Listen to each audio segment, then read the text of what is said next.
एक संत बीच सड़क में, एक जंगल का मार्ग था, लेटे हुए थे। एक महाराजा अपने हाथी पर बैठ करके निकला। सेवक ने देखा आगे एक फकीर लेटे हुए हैं, जाकर कहा, ए रास्ता खाली करो। क्यों?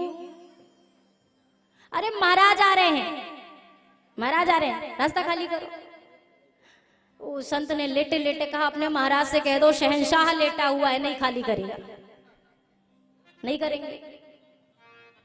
अब बार बार कहा, सैनिक ने जाकर कहा, महाराज वो कहता है कि हम शहंशाह हैं, हम रास्ता नहीं खाली करेंगे। संत ने कहा, अपने महाराज से कहो कहीं और से चला जाए। वो क्यों कहीं और से जाएंगे?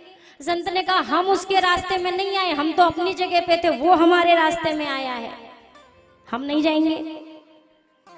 तब तक अब राजा को आना पड़ा। राजा ने कहा, कहाँ के शहंशाह हो, जरा हम भी जाने। बोला कि मैं चक्रवर्ती नरेश हूं, पूरे जितने भी देश के राजा महाराजा हैं सब मेरे अधीन हैं। सारे राज्यों पर हमला किया, सबको परास्त किया, अब एक राज्य बचा है, वहीं जा रहा हूं युद्ध के लिए। संत ने कहा, उससे क्या होगा? बोला, बस ये एक राजा और हारा, उसका राज्य मेरा हुआ, फिर मैं चैन की नींद सोऊंगा। संत ने कहा, जो तुम इतना करके सोओगे वो नींद तो हम अभी ले रहे हैं, तो तुम शहंशाह की हम, जो तुम इतना करने के बाद पाओगे ना, मैं तो वही नींद ले रहा हूं, अभी सो रहा हूं। लेकिन उसको संतुष्टि नहीं हुई। उसने कहा, अरे ये सब कहने की बातें होती हैं।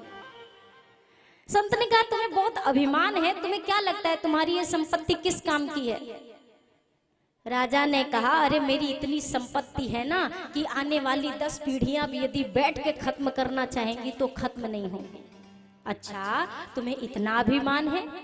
एक बात बताओ राजन, अगर तुम किसी रेगिस्तान के बीच में फंस जाओ, तुम्हें भयंकर प्यास लगी हो, एक ऐसी तृषा कि तुम्हें लगे अब तुम्हारे प्राण पखेरु उड़ जाएंगे, तो तुम क्या करोगे? राजा ने कहा, मैं जल की तलाश करूंगा। संत ने कहा, मान लो मेरे पास जल है, मेरे पास एक लोटा जल है, तो उस जल को प्राप्त करने के लिए तुम क्या करोगे? राजा ने कहा, मैं आपको मूल्य देकर, हीरे जवाहरात देकर वो जल आपसे ले लूंगा। संत ने कहा, हम फिर भी ना दे तो? कहा कि मैं आपको अपना एक राज्य दे दूंगा। संत ने कहा, हम फिर भी ना दे तो? बोला, 5 राज्य दे दूंगा। बोला, फिर भी ना दे तो? कहा, आधा राज्य दे दूंगा। कहा, और यदि तब भी हम तुम्हारे प्राण बचाने के लिए एक लोटा जल ना दे तो? राजा ने कहा, तो मैं आपको अपना पूरा राज्य दे दूंगा। संत हंसे। संत ने कहा, इसका मतलब तुम्हारे आज तक के जीते हुए सारे राज्य की वैल्यू कितनी है? एक लोटे जल के बराबर।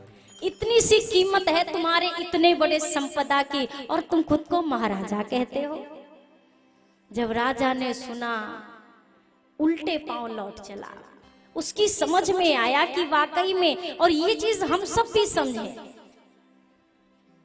समझना ये है कि देखिए, मैं आपसे प्रथम दिन से एक निवेदन कर रही हूँ, कुछ छोड़ना चाहेंगे तो ये हमारा ऐसा स्वभाव है, हमसे कुछ छूटने वाला नहीं है। अपने प्रयास से तो असंभव है कुछ छूटना, वो छुड़ाए तो छूट सकता है। और यदि जबरदस्ती छोड़ भी देंगे तो आपको लगेगा छोड़ दिया है, पर वो चीज नहीं आपको छोड़ेगी जिसे आपने छोड़ा है, नहीं छूटेगी।